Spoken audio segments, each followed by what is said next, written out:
Hi, nice to see you guys again. So I'm going to read to you one of the short chapters. It's called Chapter 20, The Storybook Grill. It was after school, and instead of spending time with friends like her mother had insisted, Bree was sitting alone in a booth at a diner. She sipped a vanilla milkshake and stared down at the letter written by Cornelia Grimm that she had found in the attic. She hoped by reading it over and over again she might discover something new that could answer one of the many questions percolating in her mind. Unfortunately, there were no clues or subliminal messages to find. Bree took a break from overanalyzing the letter and watched the diner staff around her. There were 2 waitresses in the diner that afternoon, but only one seemed to be working. She actively waited on the patrons while the other sat at the counter and took notes from a thick textbook.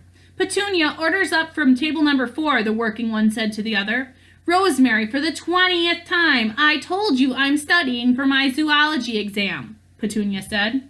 "I've got my hands full with tables 2 and 7, Rosemary said. "Your homework can wait 1 minute."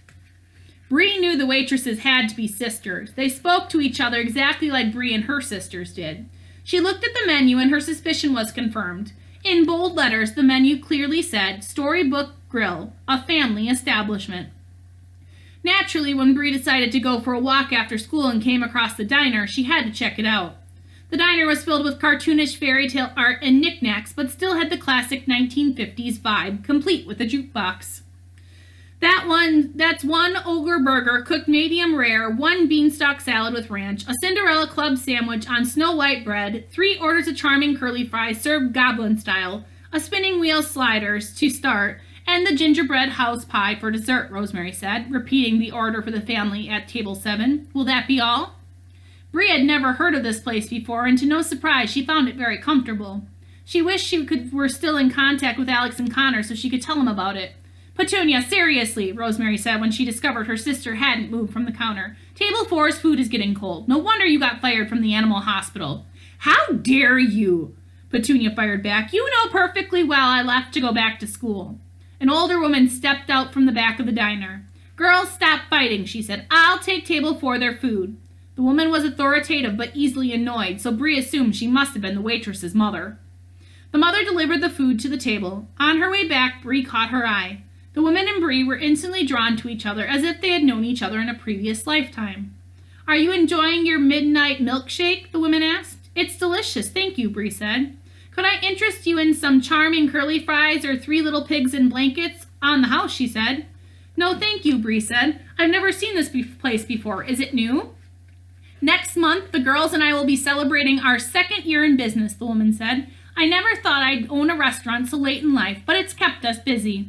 The woman was very easy to talk to. It had been a while since Bree was engaged in a conversation.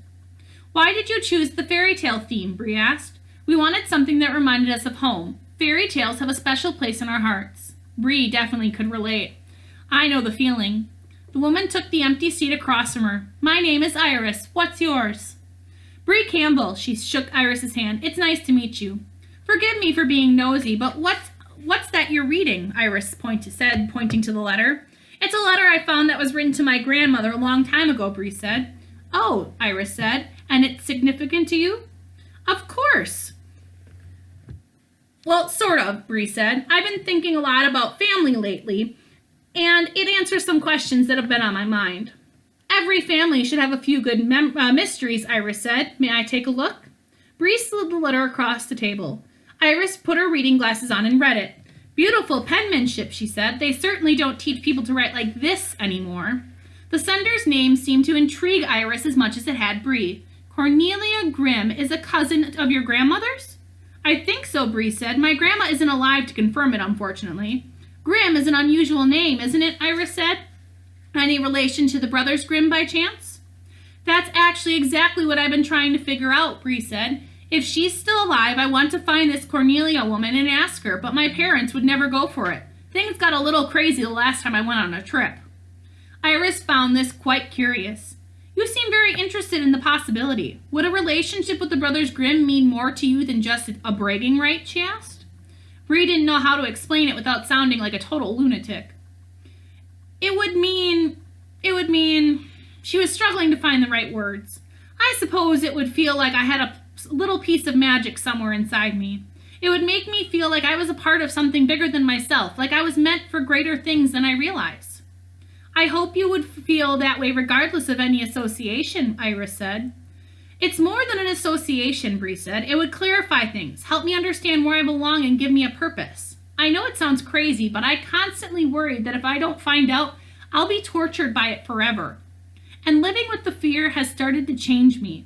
I've become less interested in school, I ignore my friends, and I'm meaner to my little sisters than I've ever been before. It's like I can't enjoy anything until I figure it out. She couldn't believe she had just spewed so much information to a stranger. It had been so compressed inside of her that it spilled out the moment she started talking about it. I'm sorry, Bree laughed. I sounded like such a teenager. So many emotions, such little time. Iris understood more than Bree realized. This was about much more than DNA. Bree was on a delicate road to self-discovery. You don't want to spend your life searching for relevance, Iris said. It will only lead you to mistakes. Those mistakes will harden you and make you bitter. You'll start resenting people who have found happiness. You'll spread misery hoping it will destroy your own, but it won't. If you have a chance to validate something within yourself, then do yourself a favor and take that chance. You don't want to live with a piece of your heart missing. It'll turn you into a monster. It's better to be the hero of your own story than to become the villain of someone else's.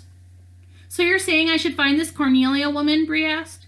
If it'll bring you peace, I recommend you do, Iris said. Even if you don't get the answers you're looking for, you'll never be poisoned with regret.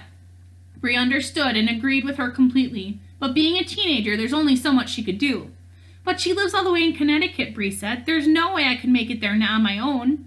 Iris raised a mischievous eyebrow. Where in Connecticut? Willow Grove, Bree said. Have you heard of it? Iris checked the postmark on the envelope. What a coincidence, she said. The powdered buns we call Snow White bread come from a factory in Connecticut. It's not in Willow Grove, but the zip code looks very familiar. Iris winked at Bree, but she didn't understand what she was getting at. The delivery truck will be here next Friday, Iris said. We always are their last stop of the week before it turns around. The delivery man is sweet, but gets distracted very easily. He has a crush on my daughter, Petunia. Bree couldn't believe it. Was Iris implying what she thought?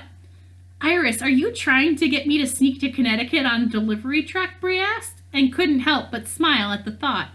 I have absolutely no idea what you're talking about, Miss Campbell, Iris said and stood from the booth. But I'm going to get you another midnight milkshake while you're thinking about it.